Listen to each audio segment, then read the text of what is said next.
A string of murders spanning 2 states, all committed by one man. That's according to investigators. His deadly rampage starting in June in Kingman, claiming a life here in Las Vegas before coming to a violent end in October in a remote area of Arizona wilderness. In this Fox 5 special report, Fox 5's Kim Passoff traveled from Vegas to Mojave County to retrace his steps and the devastation left behind.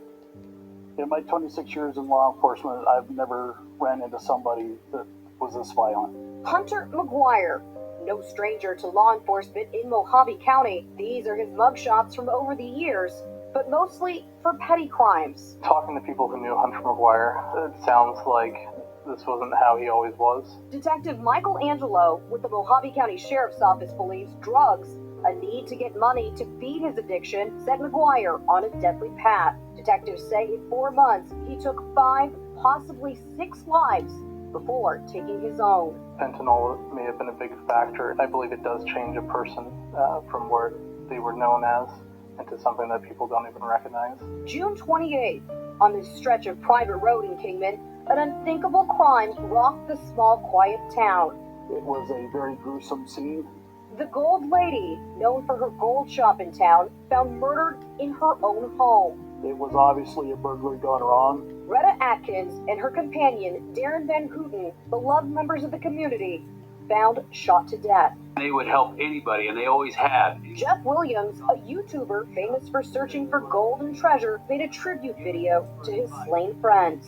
They were very good people, and they did not deserve this in the least. This picture captured by a security camera on the night of the murders. Mojave County then naming Hunter McGuire as a suspect. He fled to Las Vegas and asked Georgia Sherman to stay at her home on Craigmont Avenue near Jones and Harmon.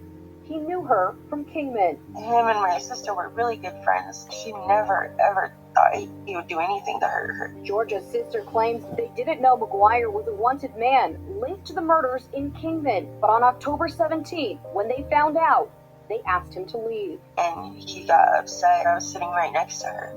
I thought that she was fine because she got hit in her shoulder. When we went to check on her after Hunter had left, she was already gone. Investigators say he fled back to Kingman, where he would murder again in less than 48 hours. Back there by that other truck was where he was found at. October 19th, a man named Martin Nelson was found shot to death in a truck on this isolated, secluded property in Golden Valley. Investigators say McGuire was squatting here, using the location as a hideout, even building a makeshift bunker. It looks like the ground around it was all dug out, and he built that house and put it on there. Mojave County detectives think Martin and a friend were trying to get back a trailer McGuire had stolen from them and were ambushed. Hunter was out here somewhere in the desert, and he opened fire on them. When the deputies did show up, after what we believe was 12 hours later, there was a subject that was out in the desert that did come running up. Detectives say they believe that McGuire is responsible for another murder that happened here less than a mile down the road.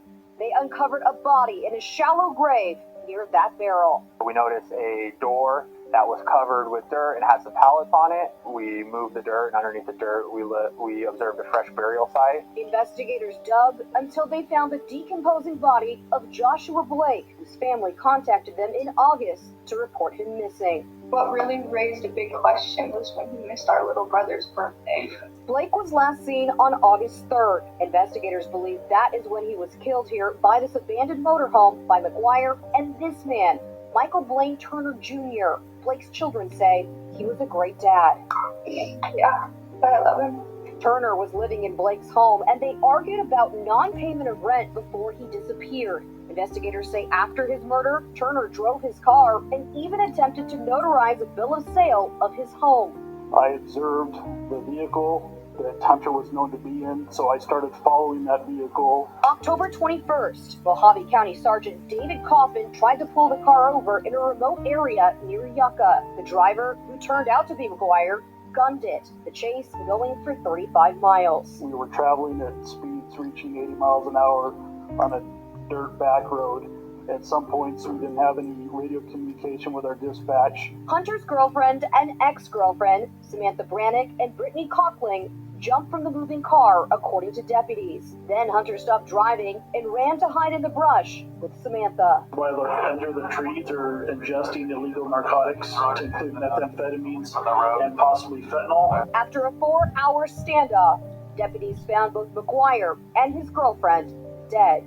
Samantha Brannick was found in the area of Hunter McGuire with a gunshot wound as well. At this time, we don't know if she took her own life or if Hunter did. With Hunter McGuire's death, this community breathes a sigh of relief. His reign of terror is over, but the lives that he took cannot be replaced and will not soon be forgotten. In Kingman, Kim Passoff, Fox 5 News, local, Las Vegas.